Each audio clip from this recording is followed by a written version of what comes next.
On this slide, we are going to learn how to conjugate the Spanish verb ser in the present of indicative, which is your English verb to be, I am, for example. So we've learned the personal pronouns in the previous slide. I, you, he, she, it, we, plural, you, plural, and they, plural. And the present of indicative for the verb to be in the English language would be am, are, is for the third person of the singular, and then are for the plurals. So it's very, very standard, very easy to learn. I am, you are, he or she is, it is, we are, you are, and they are.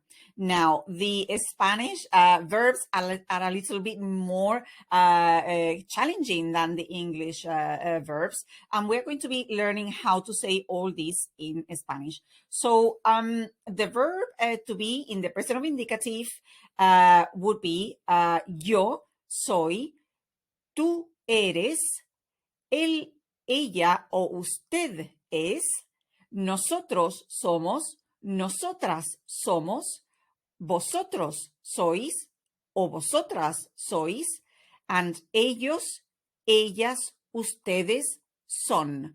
So the present of indicative of the verb ser is soy, eres, es, somos, sois, son.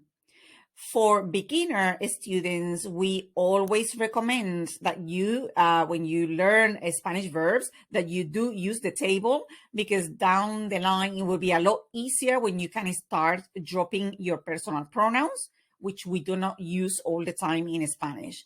Also, another thing to note in here is that the formal way of addressing people in the singular and the plural, usted and ustedes, we always include those two words in the third person of the singular and the plural together with él and ella for usted, and ellos and ellas for ustedes, because these words, usted and ustedes, will always, always, always use the third person of the singular for verbs and the third person of the plural for verbs. So usted es, ustedes son.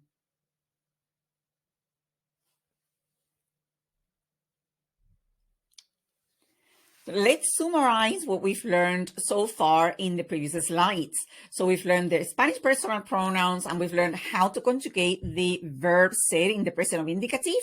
So yo soy, tú eres, él es, ella es, usted es, nosotros somos, nosotras somos, vosotros sois, vosotras sois, ellos son, ellas son, ustedes son. My tip on this slide is that the words that we've learned to address people formally in Spanish from Spain, usted and ustedes in singular and plural, in the spoken word, you use the full word, usted and ustedes, but you will probably come across very often if you read in Spanish.